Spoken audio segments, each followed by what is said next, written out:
So good morning, everybody. My name is Shay Carbus. I'm the Regional Commercial Director for Global Reviews. I would like to welcome everybody to today's webinar. The response has been fantastic. Pretty much what we're going to do in the next half an hour is use the opportunity to share with you some insights that our digital effectiveness program can produce for marketers and businesses in the travel sector. We've taken a cross-section of consumers that are researching long-haul flights and in particular destinations to London and Bali in this case, and extracted a few high-level insights that we think you find quite valuable to be able to maybe look at how you might apply that back to your own businesses. We'll run for 30 minutes. I'm already eating into that time, but it'll be a rapid-fire 30 minutes, so hopefully you get a lot of feedback and insights from the session. And as always, we're free to answer any questions at the end of the session, time permitting, but also subsequently if you want to contact us for more detailed questions and how it relates maybe more particularly to your own brand, we can take that. But what I'd like to do at this point is not steal thunder, is I'd like to introduce you to Karen Bannon, who is our Principal Client Advisor and the brains behind the research. And Karen's going to take it from here, folks, but I hope you get a lot of value out of the session. Great, thanks Shay, and thank you all for joining us today, sparing time out of your busy schedules. We've got a lot to cover in the next half an hour, so I'll just cover off two more things quickly before we get started. Firstly, I'm going to keep a very brisk pace, so you're going to see a lot of charts and a lot of data, but I'm probably going to only call out the main elements of each one. You will get a copy of the presentation so you can look into it in a little bit more depth in your own time after the session if need be. And the second thing is the 5 opportunities that we're going to look at today probably aren't new to you. So you've probably worked on them before or have implemented them in some way, shape or form. But what will be new, I hope, is the different perspective that we'll give you. So we'll be looking at how these different challenges lead to opportunities based on real life customers that have tried to go ahead and book international flights. And I think out of that you will probably get a different way of looking at these opportunities, potentially elevating them in a priority or even a different kind of form of execution. So hopefully you'll get some more ideas based on 5 themes that we look at today.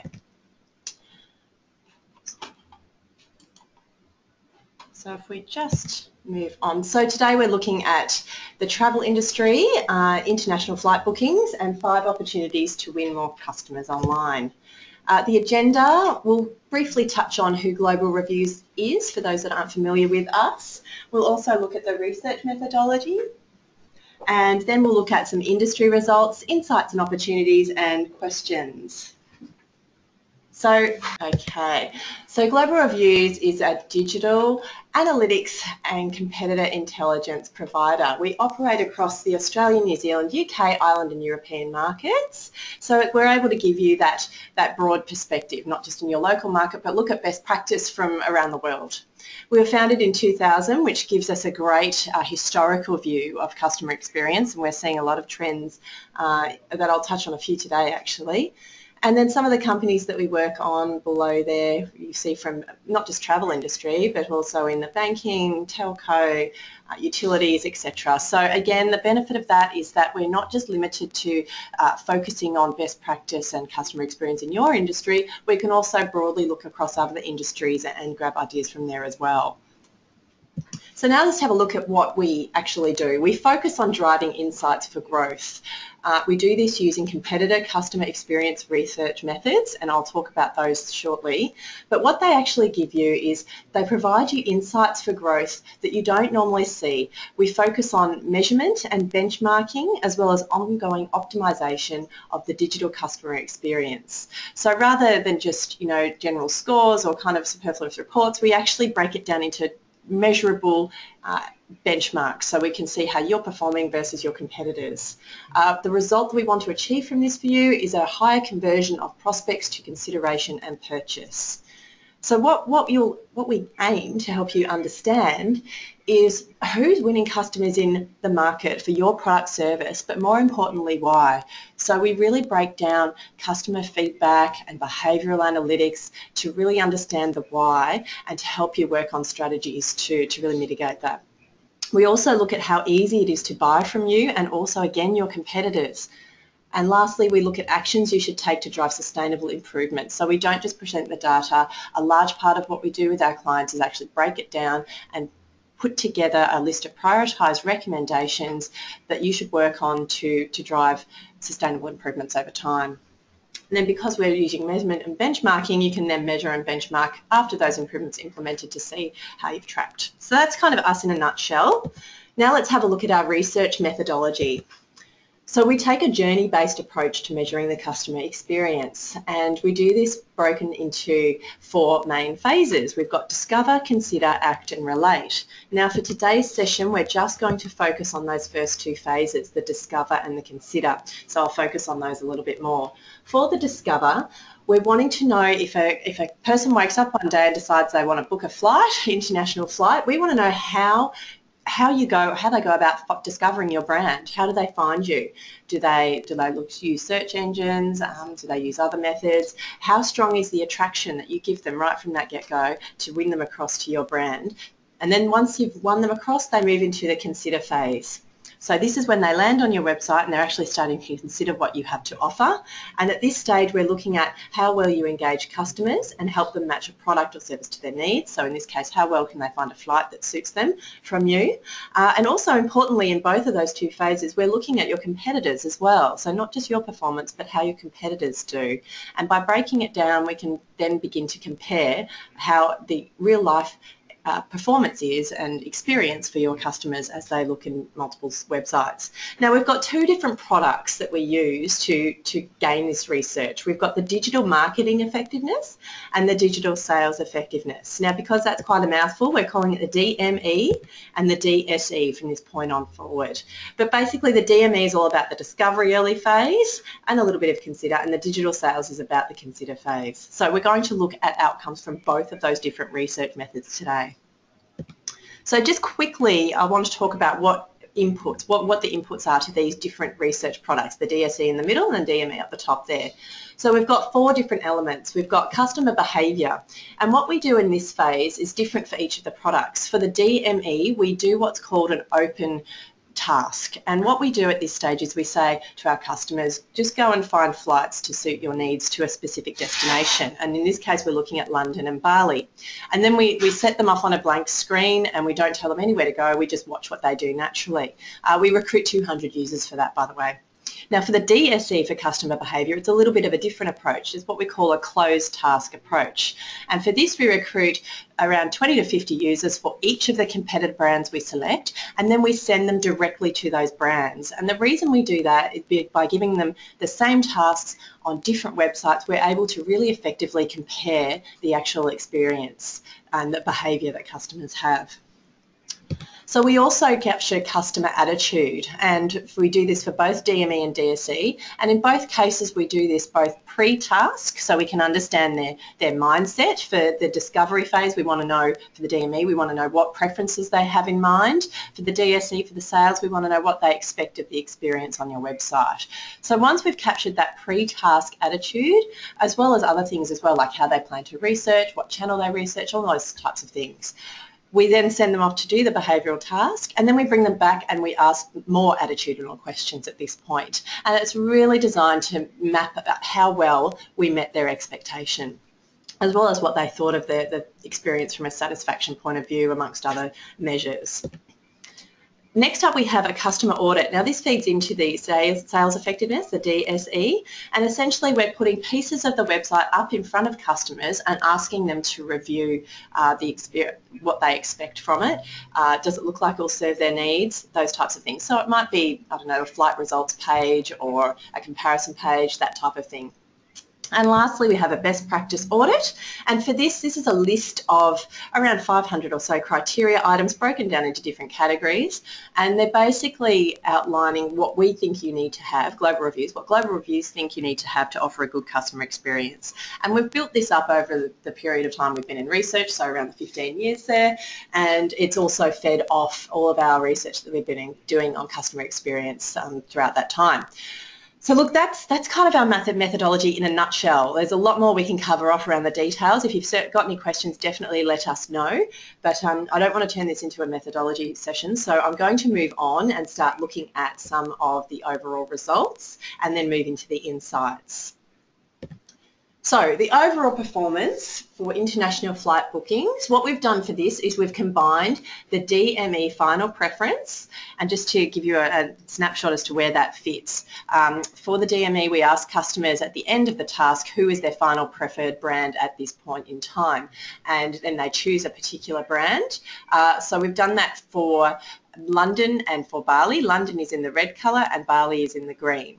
And then at the other blue bar we have there is the DSE, the Sales Effectiveness Overall Score. That's a score between 0 and 100 that's based on our sales effectiveness research, and we've added all of those scores together to see which brand kind of sits at the top of performance, which in this case is Webjet, followed by Flight Centre, Qantas, Expedia, and then we drop off a little bit, Virgin through down to last minute there.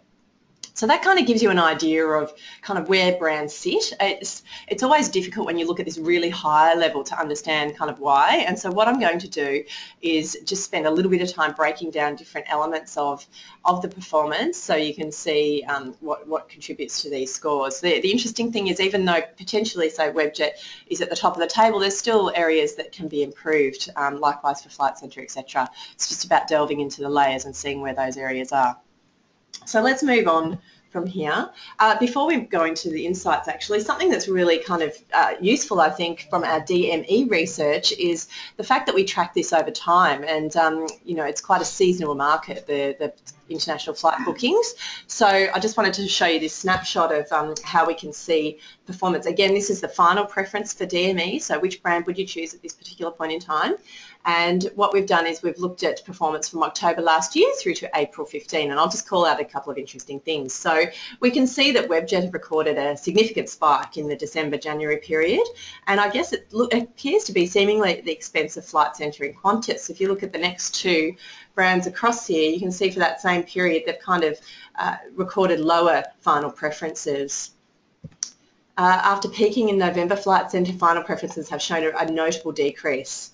So what this allows us to do is kind of see, you know, it's always good to have anecdotal thoughts about what's going on in the marketplace, but being able to actually track and measure and see some results over time can really give you some jump start in terms of what's happening out there in the market. The last thing as well is Expedia and Singapore Airlines are appearing to kind of trend up over time as well, so that's something to look out for. Anyway, there's lots of different data we could show over time. This is the only one I've got for today, but if you're interested in, the other important thing is this is kind of just the top brands. There's lots of other brands that we record data on, but I've just shown the top ones in this particular chart. All right, so let's have a look at some opportunities to win more customers online. Before we do that, I just want to step into the customer mindset, and then I'll go through some results. So we ask customers how they go about researching or how they plan to research online before they do any tasks. So when they're looking for an international flight to London or Bali, they tell us that they'll spend 5 hours over 10 days considering 4 to 5 different brands. They'll use the following devices as well. So we also ask what device and the percentage of time for each device that they want to use to do so. As I said earlier, we do track trends in different areas, and one that I'll just point out here that's quite interesting is we've noticed that the home computer, the 76 to 99 percentage is actually decreased by 13 percentage points in 6 months, and where it's gone is basically into smartphone devices, which has increased into the 26 to 50% mark by about 6%, and also 1 to 25%. So basically the story here is what we probably are seeing and what we're hearing is that there's a lot more, less computer usage per se and more in the smartphone devices. There's a little jump in the tablets, but not the same that we've seen in the smartphone devices over the last 6 months. So interesting food for thought there. So I guess the outcome of this is to remember that online research is lengthy. You know, they're dedicating a fair bit of time and looking across multiple different brands. They're also switching channels as well. So to win more customers, the travel industry really needs to offer journeys that match customers' preferred research methods. So we won't touch too much on different channels or devices today, but that's certainly something to consider. What's the handover between computer and tablet, and does customer switching between them both? Anyway, I'll leave that with you for now. So now let's have a look at how they'll actually plan to use travel websites. So 70% say that they want to complete their research and also book online. So they want to do, it's a really good opportunity there. A lot of people want to actually complete the booking online. The exception there is 47%, so almost half of those who use an aggregator site will actually go directly to the brand site to book online. So there's still that propensity or that challenge for aggregators to lose customers even though they're helping them find an option. So that's something we'll look at briefly as well today. The most important website elements that customers tell us they're looking for when deciding on a flight. Low booking fees is number one, followed by the cheapest flight. So really price conscious audience we have here. Managing all of it online, that's something that's often overlooked. So the ability to buy online, to also manage their actual process, payment and any future changes, etc. online is really important to them. The trust in the website comes in fourth, and then last, the next of the top 5 is, does the product suit my needs? And another interesting call out is 21% tell us that they will actually abandon the site if they have problems completing tasks. So that's quite a scary factor and really kind of highlights the need to kind of focus on this type of research and make sure that we're avoiding problems for our customers. The next website's just around the corner, it's a click away, so they're not going to persevere necessarily if they have problems on your website when there's an easier option elsewhere. One other thing I'll call out, so you can see the other options they use there: online chat, FAQs, phone and contact. Online chat is on the increase as well, and in this industry it's just moved up to be the #1 most preferred channel of help they will use if they're having problems. So they'll actually attempt online chat. So really interesting to think about where you might include that on your websites to help avoid people abandoning the website based on problems they experience. Okay, so that kind of gives an idea into the mindset of our customers. Now let's have a look at some of our data. This is one of my favourite things to do with our DME data. So remember, this is the open task data here. We ask customers before they get started, do they have an initial brand? Do they have a preference in mind? And one of the most interesting ones to look at segmenting is those that had an initial preference. So basically, we ask them, firstly, what brands can you think of that sell international flights? And then they list, unprompted, up to 5 brands. Of those brands that they list, we say, who is your preference right now at this particular point in time? 91% had an initial preference, really quite high, higher than some of our other industries, for example, in finance. 74% have used the brand before. And these 3 here, Webjet, Flight Centre and Qantas, were the above and beyond the most popular initially preferred brands. So if we take that segment of people and then see what they did from this point on, it can really kind of start to tell us some interesting behaviours. So even though they've got a brand in mind, 92% go directly to search. They don't necessarily go to your brand site. So, I mean, a really interesting outtake here is even though you're preferred, yes, I want to use Flight Centre, they still beeline across to search. And right then, the search results page is becoming a little bit of a competitive area, even though your initial preference. Having said that, 75% actually visit the preferred brand's website. So there's a little bit of leakage there, you can see, from 92 to 75, but compared to other industries, it's not as strong. So for example, if we're in finance, a lot of people prefer their existing bank, but what they tend to do is not necessarily go and visit the bank for a particular product. They'll just kind of remember what they've got. Whereas I guess the luxury of being in a travel market is your content's changing so frequently that customers feel more compelled to go and visit the preferred brand's website. So from this point on, 41% actually choose another brand as a final preference. So that's the really big leakage, I would say. It's between the visit and the final selection. So that's what we're going to focus on today. We won't, even though we capture everything in search for the DME, we look at search terms, search pages, sites I visit, etc. The bigger leakage is in the visit final selection. So I'll focus on the actual websites today in more detail. So now let's have a look at these preferences, the kind of movement between preferences after they've completed the task. So what I've got here is a list of the top 18 brands They're sorted by those who had the initial preference in the blue there, so that was before they started the task, and then after they completed the task, we brought them back and said who's their final preference, and that's shown in the red bar there. So when we put the data side by side like this, it can tell us some really interesting things. Firstly, we can see that some brands are gaining significantly more preferences after the tasks. They're doing something good in the task at some stage to attract those people and sway them across to choose their brand. By the same token, Qantas is one of the only brands there to actually see a decrease in initial to final preference. So we need to kind of start looking at these areas. I'm going to show you some examples from Webjet, who have gained more, and Qantas, who have decreased, to see what's going on here.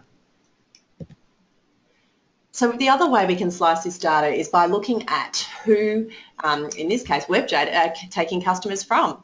So what I've got here is a chart that shows for international flight bookings in London, the initial preferences of those who chose Webjet. So for those that said, yes, Webjet's a brand for me, at the end of the task, we round back and said who did they initially prefer, so we could see who they're taking customers from. So you can see there that they're actually doing well, taking people that had no initial preference. Then there was some that preferred Webjet, Expedia, Qantas, etc. So there's some stealing of different customers going on there. Interestingly, 42% who initially preferred Webjet chose another brand. So that's kind of the reverse take of this data here. So looking at those who initially preferred and who did they choose, and they switched. So there's a fair bit of switching going on with these, a switching of preferences, I would say. So losing some and gaining more is the story for Webjet. So let's have a look at what happened with Qantas. So a completely different chart here, a completely different view of what's happening. So with Qantas, basically they're getting people who had no initial preference, or they preferred Qantas and a little bit of Webjet. Also, 33% who initially preferred Qantas chose another brand. So what's going on here is Webjet are managing to win over more customers with initial preference or no preference, but they don't retain as many of those that Qantas do. So let's have a look at why. Let's see why this is happening. And what we do is we actually ask customers why they chose each brand for a specific flight. And what gets interesting is when we start comparing some of the brands side by side. So I've taken kind of the top 3 brands here and compared the different reasons. I've also grouped the reasons into different themes: product attributes, brand loyalty, and website features. Now, customers, when they're completing these tasks, don't see them grouped in that way, but we've done it so we can kind of look for different patterns. So the first thing we can kind of see in this product attributes area is Webjet consumers think that there are more flights to choose from, but interestingly they're finding it harder than Qantas customers to match them to their needs. So that's kind of the first challenge going on there. We can see in this brand loyalty in the green bar there, Qantas is really dominating across all areas, particularly in the loyalty card.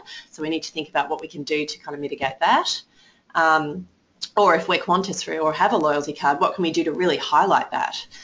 Trust is significantly lower for Webjet, you can see there, and Webjet's comparison is more effective at driving their preferences, and a significant weakness for Qantas.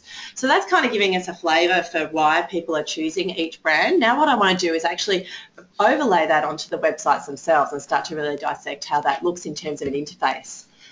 So I've kind of used Webjet as a representative for aggregators. I've got to stop saying aggravators. Aggregators, because there's similar challenges that we see across most of the comparison sites, but I'll just use Webjet as an example here. So as we saw, comparison is really doing well for them. An interesting call out here. So for the DME, what we noticed is 96% of people who visit this page, or Webjet, do not proceed past the results page. So they're making their decision, they're making all of their decision on if Webjet offer a good flight for their needs on this page here. So they're not clicking through and getting to the flight summary page, which is a lot more neater and easy to read, and selecting your 2 flights there. They're actually just doing it on this page here. So that's something really interesting to think about. You have to get a lot across in this particular results page. Not only do you have to get the product availability and the right product across, but you also have to get any sort of brand messaging across. So, a lot to cover off here. Let's keep going. So thinking back to how customers found it difficult to match flight options to needs. So they told us in that previous slide, there's lots of options there, but they're hard to match from the needs. So Webjet is one of the poorer performers across the industry, and let's have a look at that. So there's some customer voice here, so a lot of information on one page. I could easily get confused when searching for flights. It would be better if you could sort by duration rather than scrolling. It hurt my eyes to scroll along looking at durations. So our customers are really telling us that it's hard to match to needs. We counted them up, 96 different flight options just for the departure alone. So have a think about that. Have a think about your own websites and how many options you put on a page for your customers. You know, think about when you go take an international flight and you walk in the airport and you're trying to find your flight in that big board so you know what gate to go to, and there's probably about 20 or so options on that screen there that you have to kind of dissect, and you're standing there. Multiply that by, you know, 5 or 6, and that's what we're actually placing our customers through every day as they're trying to match flights. So kind of gives you an idea as to why it's difficult for them. All right, so there are 2 options there to filter the results, which is nice. There's a cheapest and a shortest, but the problem is only a few needs are met here. So in reality, customers have kind of what I call fuzzy variable needs. And what that means is, yeah, I want the cheapest, but I want this departure time. Or yeah, I want the cheapest, but I'll go a little bit more expensive if I can have this departure time, for example. So there's a number of different needs that they have that need to be met, not just by one particular variable there. So a challenge for us, right? So customers are forced to read wordy mouse overs to determine differences between flights. So this is a pretty strong example here. There's only a few dollars difference between each of these, and customers have to mouse over each one trying to figure out the difference between each one. Quite tricky. The other thing that is a challenge for our comparison sites, there are no reasons provided on this page to trust or book through this website. So a big challenge there for customers that will decide here and then go off potentially to compare elsewhere. The other challenge, 47%, as we said earlier, will go to the brand website to book a flight. So that in a nutshell is how those challenges play out for our aggregators. Let's have a look at our brand sites and some of the key challenges we see. So again, even on a brand site, 93% do not proceed past the results page. They're deciding on their flight option here. So even with less options, customers still find it really difficult to find a flight quickly. There are options to filter here. So they're up the top. There's different options, but the labels are not entirely clear.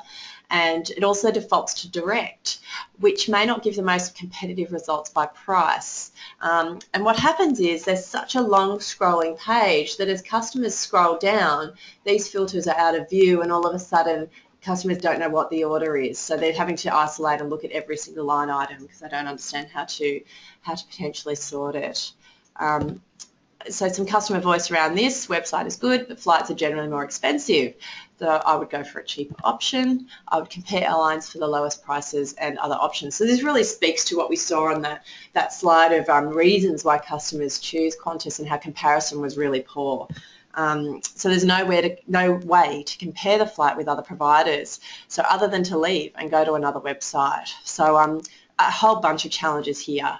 So around how you receive customers who return, how you portray the value before they leave, all different types of things. We can't go into today, we're short of time, but things to think of for brand sites as well. And just on that point around key benefits and communicating those before customers leave, on this particular case, they're right at the bottom of the page here, and they're quite small, and they could be easily overlooked before the customer leaves. That you know, the price promise and the book now, pay later options are just not even noticed. So that's in a nutshell kind of a couple of ideas representing challenges for brand sites. So let's move into our first opportunity, and that is to offer tools that provide easier ways for customers to match options to their needs. We've got an example from Expedia in the UK here that they show this. So the sort options here, there's more of them and they're clearer labels. So it's also a clearer queue to click as well. So having that drop-down queue is really clear that there's something to be selected here. Also filter options on the left there, so allow for quick matching of multiple needs. So remember those fuzzy variables I spoke about? This kind of really answers that really well. You can sort by multiple variables. Kayak.com.au, as I'm sure you all know, have more filters, but some really useful ones for international flights. It's a, duration, price, layover, etc. So don't underestimate the power of filters in terms of helping customers match to needs. Also easy to change certs if the results don't suit as well, which is nice to have. And promoting reasons to buy here. So, right in the fronter at the point of interaction where customers are actually looking at the flight details, there's a little reminder about one of the benefits of buying at this site. All right, opportunity number 2 is to consider using visual design elements to provide more details and enable an easier differentiation. So the challenge that we've got on these results pages is there's lots of results, right? We have to serve many results to answer needs of many people, understand that. What we need to do is we need to be able to communicate those differences between them most effectively without adding just a whole bunch of text on each one. And this is a way you can do that. This is just one example, by the way. There's others out there. But, an icon that indicates the cheapest price is highlighted there. That's a visual cue. Icons that actually help differentiate flights, another visual cue for what's available. The stopover illustrated in the different airport stopover and also the time between. So the thing about these cues is they can be easy to learn once you understand how it works. You can understand a lot of information about each flight quite quickly. And also well-designed icons and illustrations can help communicate more about an option in a small space, as I said, and add less clutter, because we don't want to add just reams and reams of text describing each flight. Opportunity number 2. So opportunity number 3 is to use both implicit and explicit methods to build trust. So this is a real challenge primarily for our comparison sites there. An example we've got from the travel industry from booking.com. So first and foremost, they give an actual explicit reason. They say why travellers trust us, and then they give a couple of reasons there. So also on the results page, you'll notice they've put this information. So they haven't relied on moving that further down the funnel. They've elevated it quite quickly. Then within the results themselves, they have these small kind of implicit methods of building trust. So social proof around, who's booked the brand, who's looking at it. Also user feedback around adding to favourites and rating. So it all helps to build trust in the product, but implicitly. So we can't just rely on always saying, why use us, why trust us? We actually need to build other methods in as well to kind of support the overall idea. So the other thing I'll say at this point is it shouldn't be ignored by brand sites either. So neither are really doing this effectively on the results page in the local market. And I think that, building trust obviously for comparison sites is important because there's a less trust there. For brand sites, it's important because it actually is one of the key differentiators as to why people choose you. So put it front and centre and reinforce those reasons to our customers. Opportunity number 4 is to communicate the value of the flight throughout the journey through to results. So now that we've seen that most people actually decide on the results page, we have to really kind of start sowing the seed of value right from the get-go. And an example we've got from Priceline, they do that quite well. So all stages leading up to the results actually communicate the value of the flight. So starting off with the search, so right next to the search all flights button, you've got a value proposition there, save money and earn miles on your favourite airlines. Moving through, while we wait, all airline websites seem to make you wait while you load flights. So use this information really, or use this space to put some value proposition information there and reinforce it while customers are waiting, and Priceline do that quite well. So the save, no fee information that I've highlighted there with that box. And then through to the results page itself, look, it's probably a little bit of overkill, and I think there's a balance that needs to be achieved here, depending on the brand as well that you have, but here's what they're doing. They're actually highlighting a number of different places across the results page the save message. It may not necessarily be a save message for your brand. It could be something else, but there's, the save, the best price, all of those things are reinforced at the results page as well. So a good opportunity there. So the last thing I'm going to look at before we touch on our 5th opportunity is some data from the DSE website, research. And what I've zoomed in on, there's a number of different phases, and what I've done is I've actually plotted some of the different brands that we look at and looked at their performance in each of the areas. So we've got down the bottom here consider and act, which are the two main areas of the DSE, starting with initial engagement, introducing options, evaluating options, facilitating decisions, channel selection, booking form. So it's essentially the kind of typical pathway a customer would take through your website to book. So when we start mapping the performance, so the scores in each of these different areas, we can see that the industries actually start and end the website journey quite well. So there's a lot of focus on the initial engagement, which is great, and also, not surprisingly, a lot of focus on the booking form. What happens is it all starts to fall away in the middle here, particularly in the final stages before deciding to buy. There are weaknesses across the industry. So let's zoom in on those two areas, facilitating decisions and channel selection, and there's subcategories within there. And again, what we can see here is different weaknesses across the industry. Most are not offering any kind of external comparison. So remember back to Qantas, that example where people were saying they're actually going to leave the website and compare. There's an opportunity, we believe, to add external comparison to kind of stop the flow of that. No one's really doing that in this space. We're not going to talk about that today again because we're short of time, but what we will talk about is this promotion of the applying online, or lack thereof of promoting reasons to apply online. So a really kind of poor performance across the industry here of explaining the online options and promoting those options to continue online. So let's have a look at how that plays out into an actual website. So what we're noticing across the industry is they do not promote the online purchase at a key decision-making points throughout the journey. So here's an example from last minute, and you would have seen, I didn't point it out, but in the previous slide they were the worst performer of the bunch. So I guess when we're on the results page, the only thing we could see that actually encourages people to proceed to book is kind of this low availability message, which is great, but that's kind of all they've got. If you actually move through and select the price, select the flight, there's really nothing on that results page. There's nothing to give the consumers the confidence to proceed. So let's have a look at opportunity number 5. Promoting and explaining the online purchase process. An example from Expedia.com, the US site here. So firstly, it gives a reason to book now. Lastly, right at the point of interaction, the continue booking button there's additional savings, so another reason to apply online. The really nice thing about this is it's not a barrier. So if you've got anything that's kind of a nice to have, allowing people to buy this later in the process so it doesn't become a barrier now is a really good idea, and this is a great execution.